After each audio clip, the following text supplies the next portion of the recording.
Hello, everyone. Today with us, we have Annie Imprima. She is a metaphysical researcher. Annie, if you would like to explain to everyone kind of what that means and how you got into this role. Yeah, it's certainly not something I picked from an academic drop-down menu. It came about 4 days after I arrived in Kuwait as part of an army deployment. So 4 days in, uh, for whatever reason, I was walking from my barracks over to my work tent to report for duty, and I just felt, felt things on my skin in a way that was very amplified and unfamiliar to me. So when I see sometimes with autistic kids and something just doesn't feel right in their shoe or the shirt doesn't feel right, that kicked in, and it kicked in without instruction manual, without warning. There was no memo that said, hey, your clairvoyance, clairaudience, clairsentience, clairempathy is going to go from a level 2 to a level 8 or 9 without notice.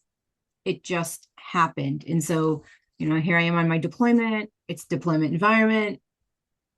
And I knew I wasn't going crazy, but it certainly felt like it, of having this sort of whisper in my ear, like a really tiny hearing aid inside my ear, and someone was talking to me. And I've called them the whispers for 10 years now. My deployment was 10 years ago. And so that led me into studying trauma. To condense a very long story into a short moment, it led me into understanding trauma with the aid of the whispers and the intuition that I have to see things that someone else wouldn't normally see. And so for 10 years, I've spent probably about 60 hours a week dedicated to understanding trauma from a different perspective. And so fast forward now, I use a lot of mystic capabilities to help people take their trauma healing beyond where therapy can go. I've created modalities, created a unique framework to help people zoom out and see the bigger picture, from traumas that they might have from before birth to how they've carried trauma forward into their offspring, and then also utilizing more metaphysical functions to help people understand what it is that they have, who they are, and what they're meant to do. So you're on deployment and you're only there for a few days, right?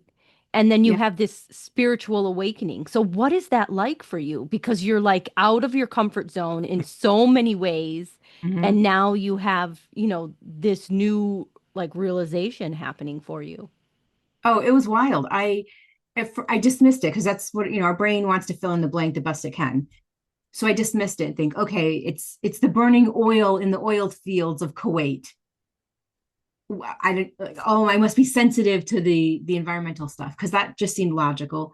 And then no one else was complaining about it. No one else was having a reaction to it. So I thought, okay, I'm alone in this. Maybe I'm sensitive and I'm feeling prayer in the air. It's a like 99% Islamic state. So maybe that's what it is. I'm not used to prayer in the air because again, I didn't know what it was, and I was trying to make as much logic out of what was happening as possible because the thought of a grand spiritual awakening was not quite on the to-do list. It didn't even occur to me until later in the deployment when the voices got a little bit louder and I started feeling hands moving me. It's a different sensation than just some intuitive thought coming in. And um, I would feel these hands just move me. I would walk before it got too hot. In the evenings, I would walk about 5 miles and just keep walking. That was how I was decompressing. And I would just get to a crossroads and I want to go straight. And I could just feel these hands moving me as if I were 4 years old and Big Daddy had hands turning me to guide the youngin to go in that direction.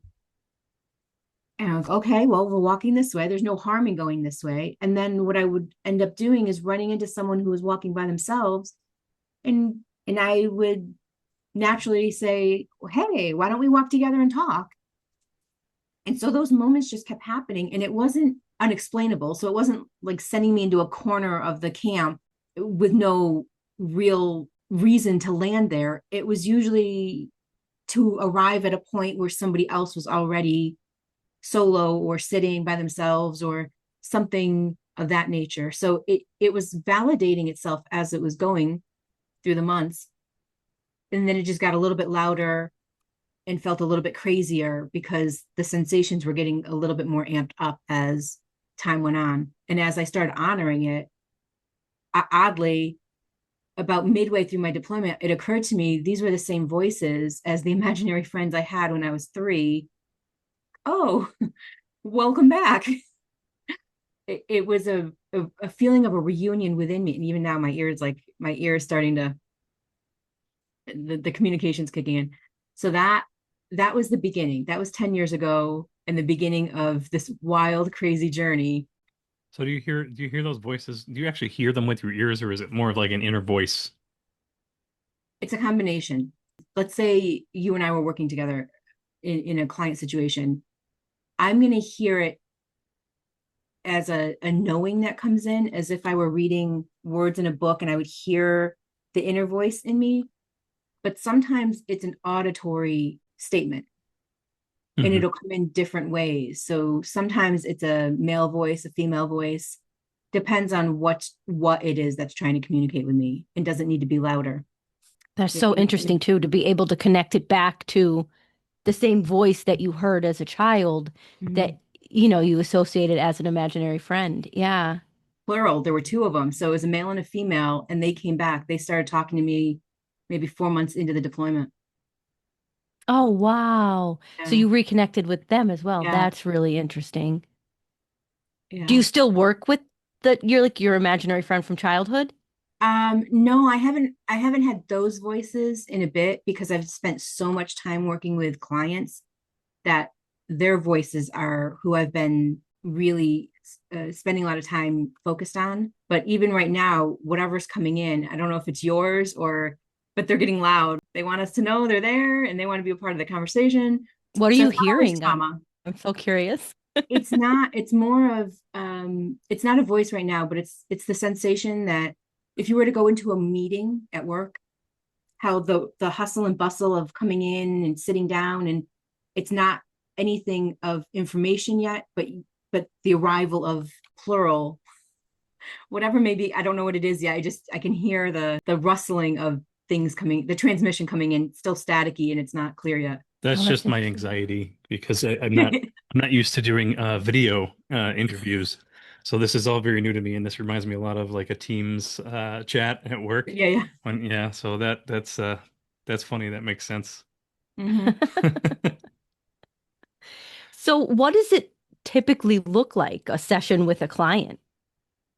When we're looking in the paranormal space, it can take a left turn very quickly. I've worked with clients, and I don't want to scare anyone that's listening to this that might be from my audience that is not on the paranormal side. Not everyone's session is going to happen of the way I'm going to describe, but people who are open to paranormal experiences will experience this. So I want to, if anyone's watching on my YouTube channel or your channel listening, um, this is not everyone's session, but there were times when I've worked with some of my advanced students and we'll be in the middle of a trauma session and their whole body will just start vibrating. And then they start channeling. Like their mind stepped aside and something came through, and we're now talking with a council. And that was how the Council of Nine came in. That's how they decided to show up the first time. I'm in a client session and I had to stop them and say, this is not respectful. This person paid for their session. If you want to talk to me, I will put a team together and we can, and they did. The council respected that. But the first time it came in, she was like the hand, it was full body vibration. And she ended up being a member of the team that was connecting with them. So that worked out.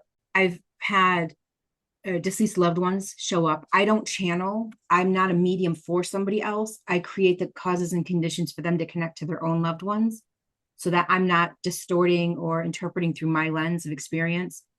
And so we've had sessions where sometimes I'm having a session with a client and grandma hijacks the conversation. And grandma's got all this to tell about like what happened and now the focus is on grandma, and grandma's been gone for 20 years. So that can happen. I've had clients come to me thinking that they have been possessed by an entity and it's outside of their control. In those cases, it's not always an entity, or if they believe it's an attachment, because coming from a spiritual, if someone comes from a spiritual language, their drop down menu is only what's been exposed for them. And when I tap into that entity that's in them, and I think there's a couple on my YouTube channel where that happened. We went in and it turns out that they were invited. It wasn't an intrusive visit. It was moments where someone was in a state of desperation, probably in teenage years, where they just said, please God, is anyone out there? Can anyone help me? And when that invitation went out, visitors came in. When we connected to the visitors and we asked, okay, how long have you been here? Who or what are you? Where did you come from? How long have you been here? How are you helping? Those are the 4 core. We find that they felt that they weren't ready to cross over. They wanted a job. The call came out, they answered it. And so they have felt very loyal to this person for 10, 20, 30 years, even though the need is no longer there. There was never an end date to the invitation. Someone said, I need someone right now, just for right now. And it wasn't an eviction letter in the sense of we need to extract, where I hear spiritual people, we need to extract, we need to pull out, and they make it this theatrical Hollywood. It's right just for entertainment. Yeah, it's very entertainment value. This has less of a it's very anticlimactic of, well, thank you for all the help you've done and we don't need you now. So yeah. Very 2-minute solution, and it makes people aware of how sensitive we can be to the energy field, especially when we're younger, in what exists out there and what we invite into our world. I've worked with clients or like you said too, even when you're experiencing trauma, how that could even open you up to, someone stepping into that role to try to assist you. Mm-hmm. And that's a good point. Being a trauma researcher, I've spent a lot of time studying patterns. And I find that when spiritual leaders use things like, oh, we had to zip up, we had to protect ourselves before we do energy work. My question is always, well, why haven't you healed your trauma first so that you don't have to do that? Someone who doesn't have trauma doesn't have weak energy barriers, and there's not leaks, tears, and rips in the energy field. So when I hear someone saying that, that to me is a red flag that they haven't done their own trauma work and they're spiritually bypassing. Someone who has done trauma work is going to vibrate in such a way that nothing penetrates that field. It is very clean, very strong in the transmission of the self, that there is no invasion, there is no open door. That if I teach anything in this space, it would be, this is why trauma comes first before we explore higher consciousness, because if we don't clean trauma, we're always going to have a dirty straw, always. No, and it's so important too, even when we're investigating in the field, we use a trauma-informed approach because you have to. You have to look at the humanistic aspect of the paranormal. You can't just go in like some kind of crusader who's going to, yeah, we're gonna go save the day. Yeah, we went to Penhurst last month, and I put a lot of time and effort and energy into learning how do I do this ethically, in a way that's not going to not only compromise us but the spirits that are there, because they've had trauma, so it's just, you have to do that work before you're stepping into this field in any way. And we don't know what their job is. Right. Yep. I've walked into haunted places and and it gets sensationalized, and I ask, what is your role here? What is your job?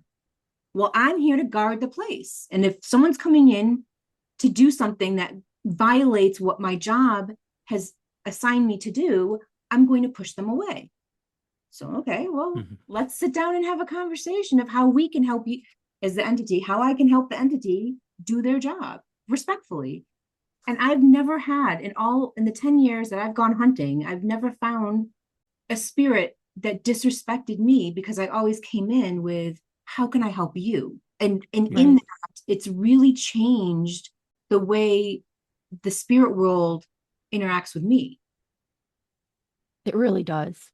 Yeah, I do have to agree with that. And that's something that Gabrielle has actually taught me because everything I knew before this is what I've seen on TV. Sure.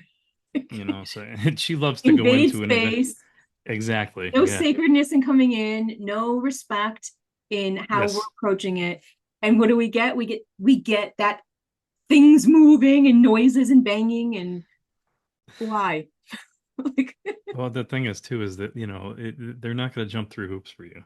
No. no, They're not going to no. perform for you. Like that's the way I think about it is in the afterlife, when I move on, I don't want to think that that's how it's going to be. A bunch of people screaming at me in the dark to, you know, move a cat ball or something like that. You know what I mean? It's just like, And we do that when we're on our investigations, but we do it in a way that like we're not saying, "Hey, move this cat ball," or like Right. prove that you're here, and screaming at them in the dark. No, we're asking actual like questions. We're starting a conversation. Yeah, we're building rapport. Yeah.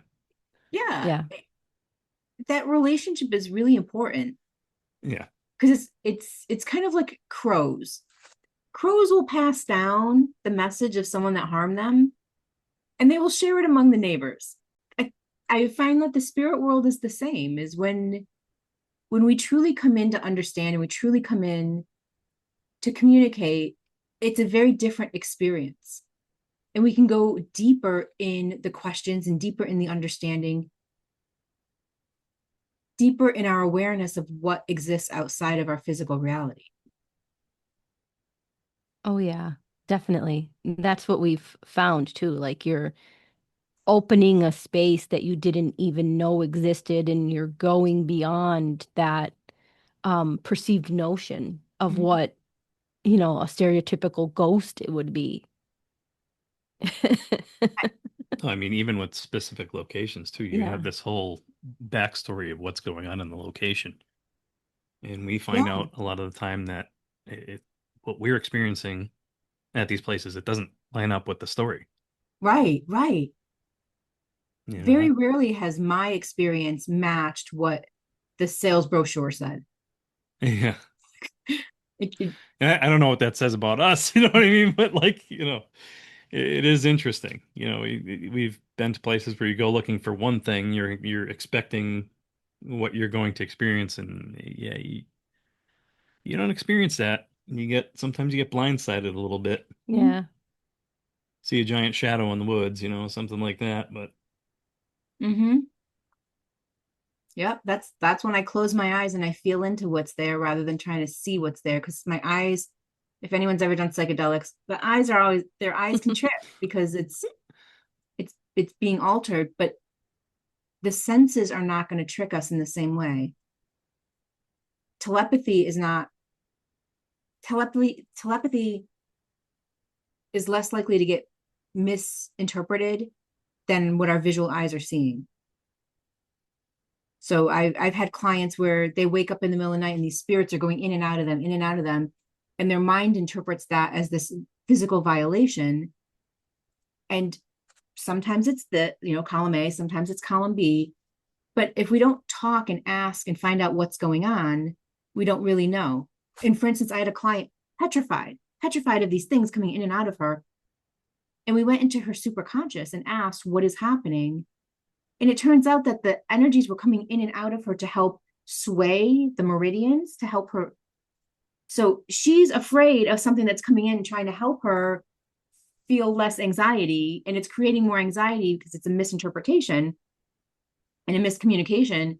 But once she understood what was happening, it now was something that was welcomed rather than that was feared.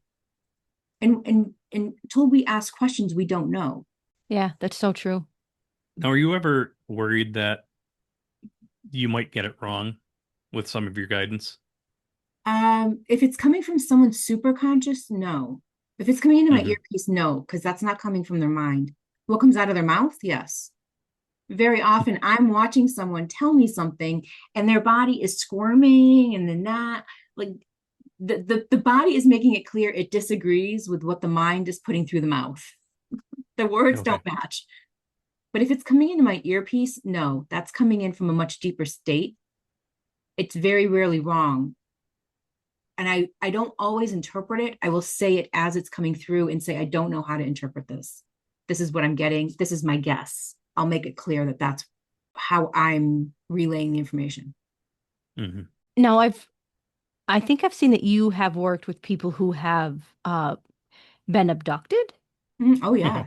That's What is that like? and abducted for different reasons. So back, what was it, 2021, maybe 2021? I tend to have clients all of the same. So I will get a batch of 8 people that have fibromyalgia, a batch of 8 people that have cardiac distress issues.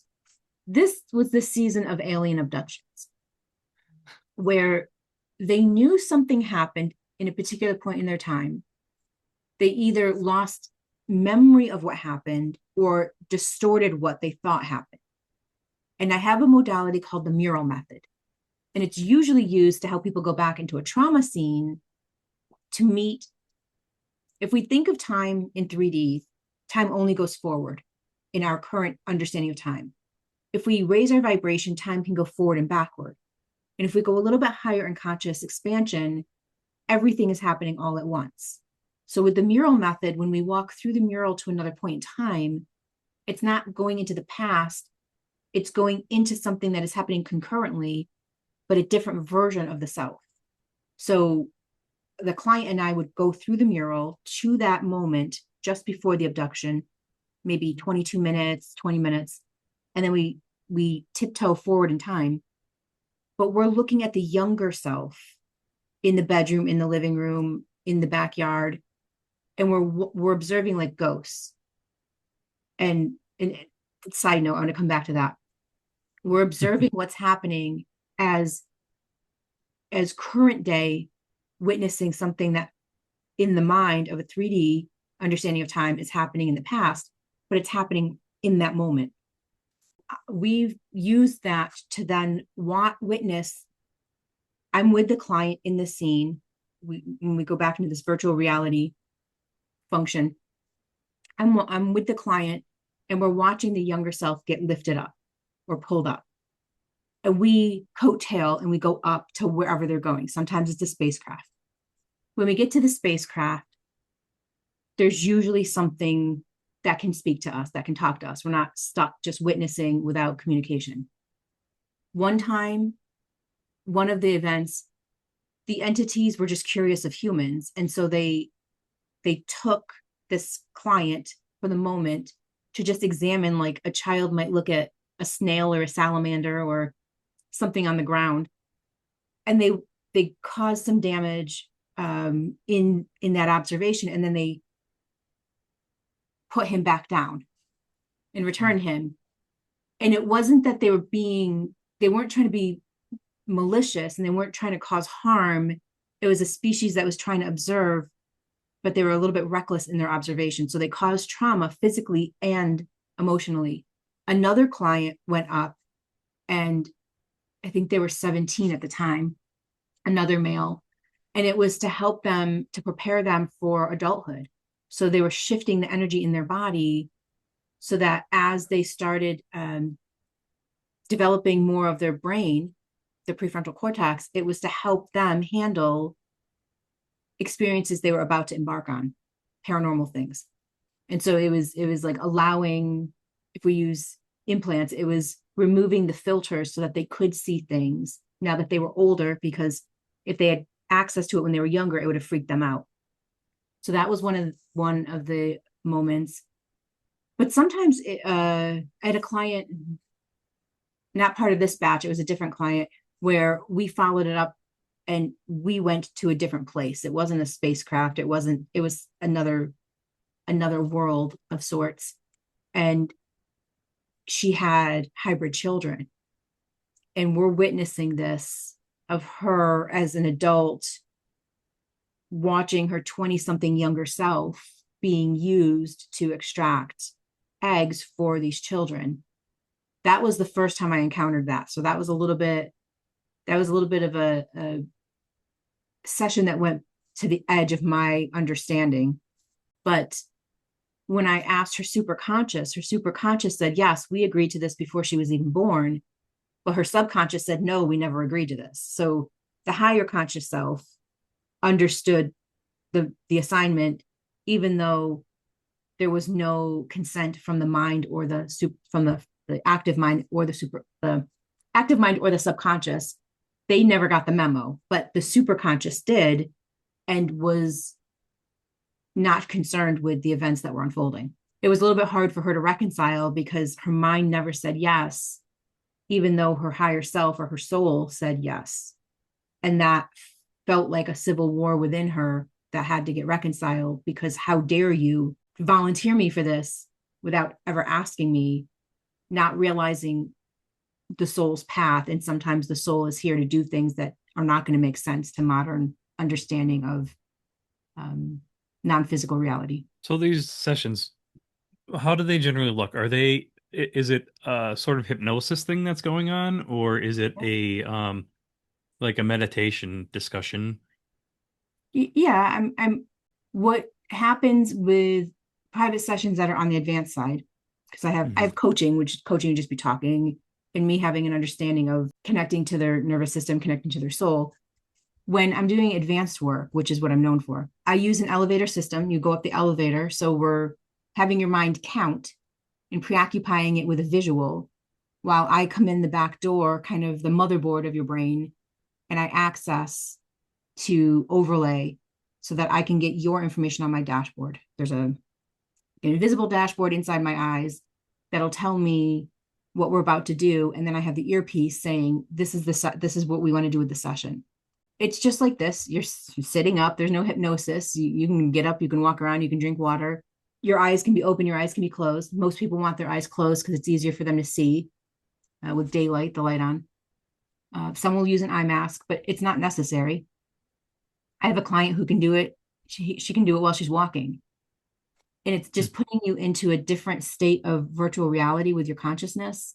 And when I'm in your mind, it's kind of like when you have a virtual IT person come into your computer. I'm seeing some of what you're seeing, but only what I have classification to access. So I'll only get access to what your superconscious has given me permission to see. And then we start moving through the modalities. So it would look just like this. That is so interesting. So you've also worked with people who have believed that they might have like some type of attachment or possession? Yeah.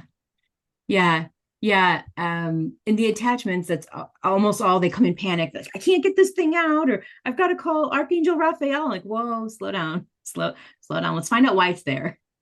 First, who or what are you? Where did you come from? How long have you been here? How are you helping me? And I always ask, how are you helping me? And they always say it's not.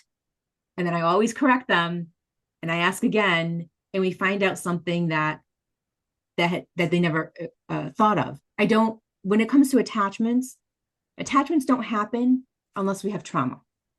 Trauma weakens our energy field. If we don't have trauma, we're much less likely to have something occupying our same space. When it's an attachment, that's when we slow down. And now going back to that conversation of, where did you come from? When did I invite you in? But I've had some crazy TikTok lives, and I had a client who she just kept feeling like she was being sexually violated over and over again by these entities. And she would wake up with these cuts and these marks on her body. And her superconscious is telling me that the earpiece voice is saying she's putting herself into a state of psychosis. She's not listening. We're trying to communicate with her. And the soul superconscious always speaks in plural. It's always we, never I, because I is the mind. We're trying to tell her not to panic, that she's creating more of a psychosomatic experience. She's not listening to us. Can you tell her to slow down and breathe? And so all of these events, the more afraid she was, the more her skin was showing what she thought was supposed to happen if something invaded her body. Because Christianity and Hollywood have a great, they do a great job of creating a narrative. And and it took her a long time, I say many TikTok lives, coming up on demos, coming up in a panic. And of course, on TikTok, the more extreme it is, the more viewers I get. But at the same time, ethically, it wasn't the right thing to keep feeding the story. So it's slow her down, get her mind connected back to her body, get the mind and body connected back to the soul, and let's reassess from there. Because we're never going to see clearly if those three are disconnected in any way. And sure enough, get her back into her body, get her grounded, get her thinking clearly, and all of the symptoms disappeared. And not to say that it's not real sometimes, but if that earpiece says it's psychosomatic, it is psychosomatic. So how do you deal with always people the answer. So how do you deal with people when, because I'm sure you've had clients when you realize that there may be some sort of psychosis? Yeah. Underlying mental health factors. That's what Is I'm that what you're looking for. thinking? Yeah. It's the psychology degree over here. Yeah. Sometimes they don't want to hear it. They want the narrative. And that's not my lane. Even though I work in trauma, I work in metaphysical space of trauma, mind, body, soul connection. I am not going to step into the lane of mental health and treat, diagnose. That's not my role. And I can't even suggest it. I had a client that came to me. She had DID, dissociative identity disorder. Every time she'd come to have a session, she bought a package, Succession Advanced package. Every time she'd show up, it was a different personality. And I couldn't understand what was happening because it didn't occur to me until the fourth session where she says, why am I even in this appointment? I don't know who you are. I'm like, wait a minute. We've had 4 sessions. This is the 4th session. And then I realized this isn't the personality I'm used to talking to. And because she was undiagnosed, I didn't know to look for it. And I can't be the one to say you have DID. I'm not a psychiatrist. Right. So I just have to say, we're going to discontinue services. This is not a good fit because it's not my place. I can suggest it, but if that gentle nudge doesn't get accepted, I can't take it past that. So I just have to discontinue service because I'm not going to help them. I'm going to, and this has happened in my own practice where people have taken themselves into a state of psychosis. And even when I said, hey, we got to slow it down, bring it back down, they don't want to stop that momentum. They want to keep going and sensationalize it. And back in 2022, I had 3 students, two students. I had given them too much stage time on TikTok. And they were convinced there were demons and that my soul had been trapped. And it was this ridiculous story based through the lens of their own addictions that ended up costing me about $45,000 in lost revenue. And I lost a lot of clients that were Christian adjacent. They were 1 foot in the water, but not really into metaphysics fully. So that when something happened, it pulled them right back out. And I lost those clients that had been guided to me. These individuals would not, when I said, you need to slow down, it's not what you think it is. They took that as disrespect and then dug their heels in the sand and went on 14-day boot camps to detoxify people of my energy on TikTok. And it was so insane, so theatrical, and yet people believed them and believed them with genuine fear. There's nothing I can do. I can't go grab that and grab all these people and say, no, this is what someone with mental health issues is doing, because I can't even label them. I'm not in a position to even say they're not mentally well. And so it does create a bit of a predicament when individuals take things beyond what is happening, and they take the facts, they distort them, and they create a narrative, even though the facts don't support it. And that was the start of why I have such an emphasis on trauma work first before we go do trauma work first before we go ghost hunting, do trauma work first before we go energy expanding and talking to aliens, because our experiences will always be seen through the lens of trauma. Now, do you have any personal paranormal experiences?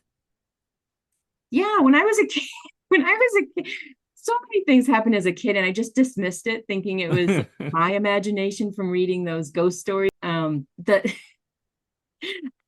I had boyfriends that I should not have been dating when I was 14, when I was 15, 16, like disrespectful young men, disrespectful. So they would want to be pursuing some sexual activity in my bedroom, and I'm a teenager, and I would feel no, but I wasn't saying no because I was a people pleaser. So the lamps would do it for me. They would just they would flicker and flicker and flicker. So much so that they would leave my bedroom and go back downstairs. It happened maybe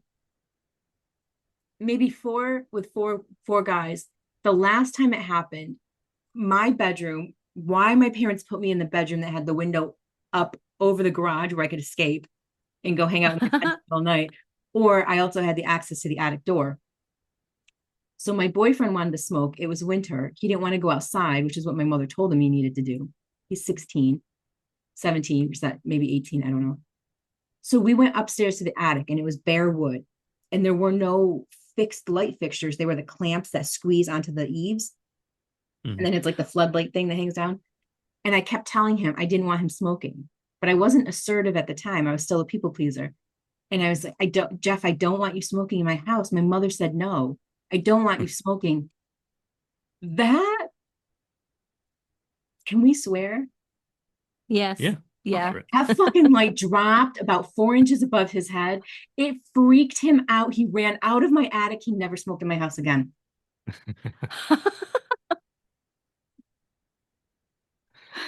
That's funny. Yep, So spirit got the message across. and here's the kicker is I would remember ghosts coming into my room, and they were benevolent. They didn't feel like they were there to scare me. It didn't feel it like haunted. My house didn't feel haunted. I just couldn't see them and I couldn't hear them. I could feel them, and that was all I had, which was scary, but not, they didn't feel scary. It was scary because I couldn't communicate. Well, here I am. I'm doing the mural method. The mural method started back in 2020, 2021. The modality came to me. And I was on an app called Clubhouse at the time. And I bring the client that he had paid to do a demo. He came up, and the earpiece, when I connected to him, said, take him through the mural. And I didn't know what that was at the time. And we walk through the mural, and we end up in his middle school playground, and his younger self is playing football. So that's where the modality came from. So maybe 2 years later, I'm thinking, well, if I can do this for clients, why don't I go back to my childhood and go help her differently than rewriting the story from a first person current day. I went back and I realized all those times those ghosts were going into the room. That was me. I was going to say that. I was going to say, how do you know it wasn't you? Like, it was yeah, me messing with the lights. I love that. It was me. I was like, touche, Annie, touche. Yeah. Yeah. And that's when I really started to pay attention to the things that we're scared of and how little we understand the metaphysical space. And when we do start to slow down and consider things from a zoomed out perspective, some of the things that are happening to us are things we agreed to that are my own doing. I was giving my younger self a voice when she didn't have one. And if we can teach other people to build up their confidence and their self-esteem and their worthiness by showing them how much influence we can have in the timeline, it really changes how people show up as stewards of humanity in current day, and how much we need that in our society globally, how disconnected we feel and how much more connected we feel to everyone around us, to the collective, to our community, when we understand how connected we are to ourselves. Gives greater intention to what we do today, for the future, and for the past. Oh yeah, absolutely. You have to almost like do that inner like shadow work to Mm-hmm. really Mm-hmm. be able to break through any kind of change in yourself. Yeah. So this is a prerequisite when I have clients that want to go deep into paranormal. And I've got my Monday night group, they do galactic, alien, or extraterrestrial encounters. My Sunday is correcting injustices throughout time, US history. My Tuesday group, we've done a lot of astral traveling to ancient times in Turkey and Italy and um, the regions of sort of ancient Christianity. It's always do the trauma work first. Always do the trauma work first, because that'll give us the greatest understanding. And it also gives us the greater respect from the sources that we're communicating with to really understand what's happening. I know that you've mentioned the mural method. Mm-hmm. Would you be willing to explain that a little? Yeah. So the mural, what the mural does when I take people up that elevator, and we can, I don't know how much time do we have time to do a little 5 minute, 10 minute? Yeah. Yeah, oh yeah. Okay. So if you both want, we'll just go up the elevator to the black room, what is called the black room. That is the home base of everything I do on the advanced side. From there, it'll branch out. So I want you to just feel what it feels like to go up the elevator. Oh You can boy. close your eyes, you can keep them open, but count up 1 to 30. And then when you hit 30, just let me know if your door is open or not. And you can count out loud, you can count to yourself, and start whenever you're ready.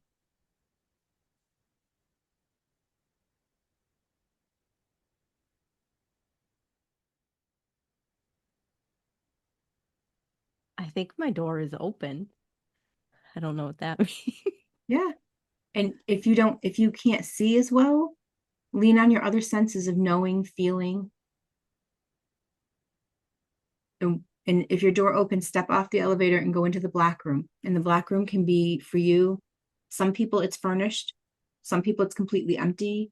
Some people it's open space and they're floating. Just let me know how your super conscious is presenting it to you. What do you see? Did you get there?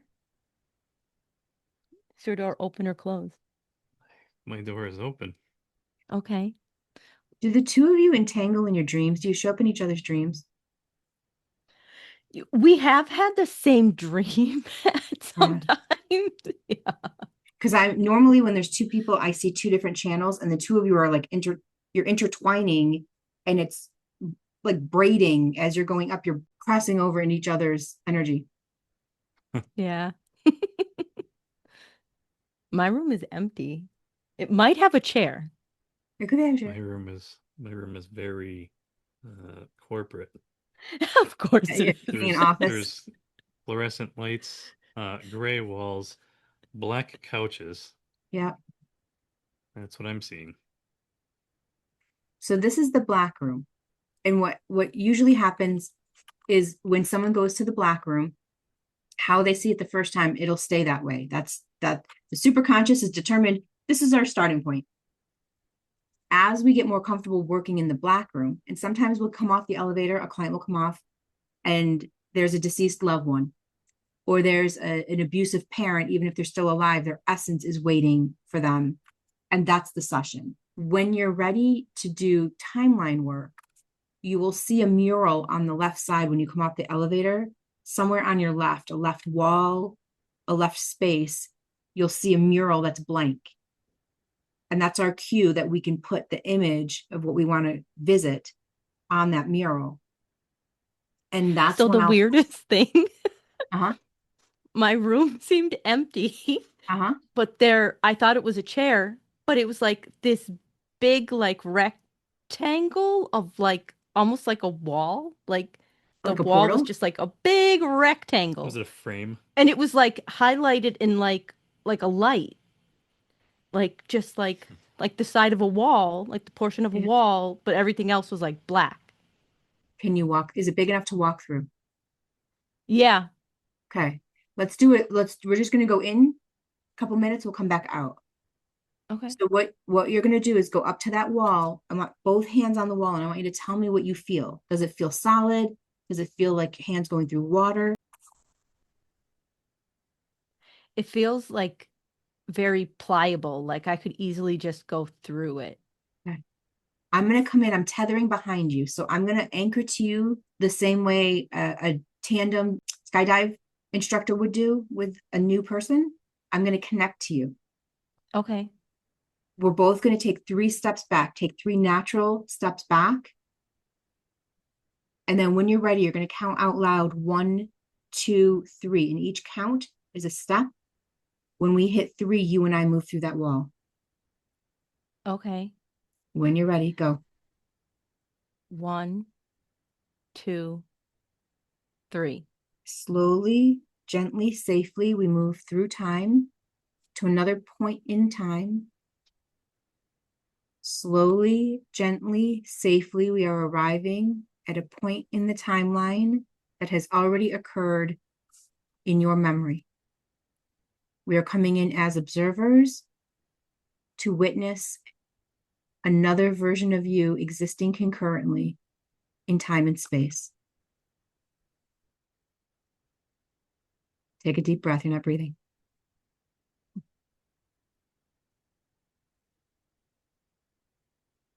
The breathing is going to help your mind understand what is happening right now, because I can feel there's a pause of wanting to understand before the next breath. Something new that we're walking into. So what is the scene that we're walking into? It almost feels like it's like an open field. Yep. Okay. Let's walk into that open field. When we come in, you and I are going to disconnect from the tandem, but I'm going to walk by your side. We're going to walk through that field. We're going to stop. Look around. What is familiar? I don't feel like I've been here before. It feels like it's like an open field with like trees lining it, and there's some like wildflowers. Take a few breaths. Relax your eyes and look again. No, it's gone. Where are we now? Back in the room. In the black room? Yeah. Yeah. What did you feel in your body when we moved up, when we crossed through the mural? When I saw the green grass, I was like, oh no, because we had this experience with the shadow creature that we thought was like a certain entity that we were working with. And being in a green field would make so much sense for me because we did a meditation to try to contact him. And that's where you go, is you go into an open field and it's like, now walk through this like oak clearing in the woods and he will come to you. And I was like, oh no, it's him. So it did take you back to a memory, a point in time. Yeah, yeah, yeah. And I could feel your muscles tensing up, and I felt you not breathing. Like your mind was like, dude, what? There was the contradiction and a pause. Yeah. If we wanted to go back to that moment when you were trying to connect, we would be able to go back into what you experienced, but as observers. And when I'm with you, I can help monitor what you're doing, your breathing, your heart rate, your nervous system. And that gives me a lot of cues in my body as to what's about to happen. And then I will also get guidance of what we're walking into. So if it's going back into a memory to help that younger version build resources and tools and have some support from outside the physical reality, that's how we would do it. In this case, this could be a way for me to participate with you in contacting that entity to understand what it really is. So even though we're back in the black room, I'm going to have you both of you come back down that elevator, and you do it the same way. You step into the elevator, let the doors close, count down 30 to 1. If either one of you skip a number, start over. If you feel pressure that you're counting too fast, slow down. You'll feel an energetic resistance to the speed that you're counting. It'll force you to slow down. And then let me know when you're back. I'm back. I'm back also. I'm not disconnected from you yet. There's still there's a tension in breath that I'm waiting to release. I'm waiting for that to release. Did you notice anything going up the elevator or coming back down? I noticed going up, I was like very quick to go up, but going down, it Yeah. was slower. Mm-hmm. Do you normally do any meditation or any accessing higher states of consciousness, psychedelics, or? Nothing consistent, but Jody more often than me. How do you mean? Like when you're doing an Estes session, you're Oh, more experiencing an altered state than I am. yeah. Sometimes intense breath work will activate it. So the more familiar your mind is to things that exist outside of the current drop-down menu, the deeper we'll go. So it's a crawl, walk, run of showing your nervous system that what I'm doing is safe, and letting your mind know it doesn't have to manage everything, that I can also supplement that management system. And so when the mind feels safe and the nervous system feels safe, we can dive in really deep and explore, whether we're exploring things into the paranormal space or we're exploring traumas and suppressed memories, we're using the same pathways. I could see how that could be useful for trauma work. Yeah. That's Yeah. really interesting. And when I'm Yeah, so it does- co-regulating with the nervous system, it really takes a lot of the stress off the nervous system to feel like it has to protect so hard. It can breathe and exhale and relax a little bit because I'm monitoring what's happening, and I will pull. So if we get into something really deep that's really scary, before we even get there, I'll have the heads up 4 seconds ahead, and I'll say, okay, we're walking into something. I'm going to increase my monitoring and my awareness. And if I feel like it's beyond what your nervous system would deem safe, I'm going to pull us back. And just like what happened with you, you got to that moment, the black room pulled you back out. No, we don't have enough time today. This isn't safe, but not in an unsafe way, like something bad's going to happen, just an unsafe way for your nervous system to lower, to like go into a yellow zone instead of a green zone. Like, nope, we're going to come back here for today. And it will bring you back. And the more your mind sees that, of the adjustments being made, your nervous system feels safer, your mind feels safer, we go deeper. And we can do ancestral work. Sometimes I've got this spacecraft that sometimes we're on the paved path, and that paved path will start to lift the essence up, and that craft works and repairs meridians. So sort of like acupuncture, but if a meridian is really damaged, it will replace that energy line, and you'll get new energy lines to flow through your body. And then we come back. So there's different functions that are available off of the black room. That is so interesting. Wow. It really does remind me a lot of like meditation. Yeah. Yeah, it's like you're guiding it. Yeah. Yeah, it's interesting. It is. And I'm with And you. that was- There's no psychedelics required, no hypnosis Yeah. required. Yeah. And that was told to you like through another session? All Wow. of my modalities came through sessions. One That is time, so interesting. client and I showed up in the black room, and it said, take them up the ancestral tree, just like with the mural method. What's the ancestral tree? Don't worry about it, Annie. We're going to guide you, and this is going to be yours to keep. And that was how we went to the ancestral tree. She had been sexually violated with incest experiences, and it was her grandfather. We started climbing up the tree, and the earpiece is saying, slow down, let her hug the trunk first. We climb up. It branches mother, it branches father, and then each branch split into two: grandmother, grandfather, paternal and maternal. And we get to his branch, and I'm thinking, okay, we're coming in hot and heavy. We're going to just throw this back at him. This was such a violation of her sense of safety.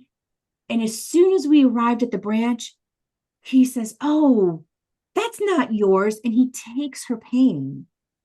He said, I am so sorry. That was never meant for you. That was never meant for you. And he took it, and he created a saddle over his branch. And he said, this was my pain to ride, not yours. And it was this like huge apology. And we thought we were going to come in and, you know, we're going to dominate. That's not what happened. So gentle, sacred, ancestral tree of honored hardships. That was the client where it just appeared, and it's been available for everybody. That's so beautiful that he had, yeah, come through to say, was he still living? No, he had long No. passed. And he had explained how his life was so horrid, and he had experienced sexual violation. And he said to her, I am so sorry. I I couldn't help myself, and this is what happened to me. And this was never yours. This was never supposed to be yours. And it was just this apology, this really deep, grieving apology of, I am so sorry that I caused you this pain. And he took it, and it was one, confusing, because here's this individual that's had this rage against this human. So there was this cognitive dissonance of, no, we hate him, and yet there's this deep vibrational love coming from him as we're in this scene. And he explained to her how he was not apologizing so much for what he did. He understood what he did was horrific. But he said, please understand, I couldn't help myself, and that's not an excuse. It was my own traumas they were just out of control, and I didn't know how to handle it, and I didn't know who to go to for help, and I didn't have resources, and this should never have been yours. And it was this, like, I'm crying, she's crying, and I'm realizing how we inherit trauma, and how when indigenous tribes honor their ancestors, how when we honor the ancestors when they're living, if they are growing up in the state of honor, how they feel more supported to not have the traumas that bleed on other people. And we also don't carry it down epigenetically to our children and grandchildren through our behaviors and through our genetic inheritance. So it really opened my eyes up to how trauma, my ears are going, how trauma isn't just us in this moment. It is a history of us, the whole tree. And then as we have children, our tree trunk comes up and becomes the branch, and they have their trunk, and then we become a part of their history. And so the intention of understanding this space, it's hard not to walk with intention when you understand when every step has a ripple. Mm-hmm. Yeah, that's so profound. I love that. That's kind of the stuff that really interests me, right? I worked in child welfare for a number of years, and I learned through that about ACEs, Aces, adverse yeah. childhood experiences. And I was like, this is so interesting to Yeah. me. And I just kind of like fell down into this rabbit hole of really exploring what it was and how it affects people, and like generationally, but also like physically, it Yeah. affects you. And just the things that you have talked about, like the ancestral tree, I feel like could really help people who have like a high ACEs score, to help work through that trauma that they've experienced in their lives. And diseases and disorders. When we look Yeah. at individuals with ADHD, very often we find grandparents with addiction, alcoholism. Our grandmother, when she's pregnant with our mom develops the eggs that fertilize us. So what happens to grandma gets shared. And sometimes it skips. It skips the fetus and goes straight to the egg. Also with men, in the inheritance, in the sharing of DNA, we can inherit trauma that doesn't come to us as trauma. It comes to us as physical disease. So when I look at fibromyalgia, very often there's a parent that has fibromyalgia. When we follow that trail, there's chronic complex grief. When we're looking at like ADHD, when we look at hysterectomies, when someone says to me, hey, I'm about to have a hysterectomy, I start asking questions. Did grandma feel sexually safe in her life? Was there any sexual violation that got handed down? Because sometimes we're paying the penalty and interest for our ancestors' inability or lack of access to heal their own traumas. That gets handed down, and then our body pays the toll, even though it wasn't our experience. So we have to zoom out metaphysically, which is why I choose to be a metaphysical trauma researcher. It's not trauma that happens in the metaphysical space. It's using metaphysical tools and modalities to look at a bigger picture and understand trauma from a much wider lens, and to be a stronger container to handle not just healing self, but healing mom and grandpa and great grandpa in one container. So it's a much larger understanding of trauma and healing. And it's a much greater understanding of how everything ripples and how a society can pay the toll for trauma that existed 2 generations ago. Oh, yeah, absolutely. This has been such an interesting conversation. I'm so happy that we chose to have this conversation with you. I'm out of my wheelhouse on this one. I mean, we can talk about ghosts too. We can go back to that. I told her actually before this interview, I said, this is going to be you. You're the one with the psychology degree. And, you're going to fit a lot better than I would to this conversation. Yeah, we don't understand our consequences. A couple years ago, about a year and a half ago, 2 years ago, I would be walking on this trail near my house, and there's a big metal fence to keep people from going onto the train tracks. And there's a normal, like, wind hits the fence and it makes a little bit of a ding noise. It's a little like tink tink. But I would walk with my friend who has the one that the Council of Nine came in and she was vibrating. And that was my first encounter with the council.